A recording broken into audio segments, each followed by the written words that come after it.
পরিচয় দিতে ভালো লাগে যে আমি সনাতন ধর্মের এক মেয়ে, আমি সনাতন ধর্মের এক মায়ের গর্ভে জন্মগ্রহণ করেছি, আমি ধন্য, আমি ভালো আছি, এই কথাটাই বলতে চাই। কিন্তু এই আইন বন্ধের জন্য যা করতে হয় আমরা সেটার জন্য রুখে দাঁড়াবো।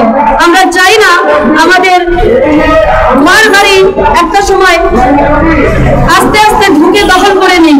আমরা চাই না আমাদের বাড়িকে শ্মশান করে তুলুন। আমরা ভালো আছি, আমরা ভালো থাকতে চাই, আমাদের ভালো থাকতে দিন।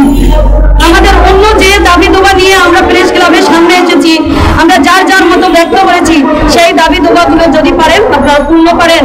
আমরা আমাদের এই বাংলাদেশে নিরাপত্তা চাই, আমরা যেন সম্মান নিয়ে সুন্দরভাবে বাঁচতে পারি। আজকে আপনারা জানেন না আমরা সিঁদুর পরি, আমি যদি সিঁদুর পরে বেরোই আমার ভালো লাগে সিঁদুর পরতে।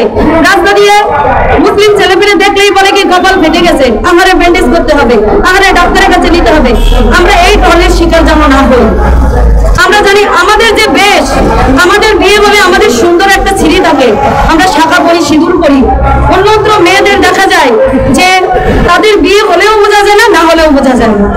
আপনাদের এই ট্রলের কারণে আমরা যেন আমাদের শাখা সিঁদুর পরতে ভুলে না যাই। অবশ্যই এখন আমাদের অনেক উগ্র শিক্ষিত বোনেরা হয়েছে, ফেসবুকে দেখা যায় বিধবা না সধবা না কোন ধর্মের এইটাই বোঝা যায় না, না থাকে সিঁদুর, না থাকে শাখা, না থাকে তাদের গলায় একটা মঙ্গলসূত্র, কিছুই থাকে না।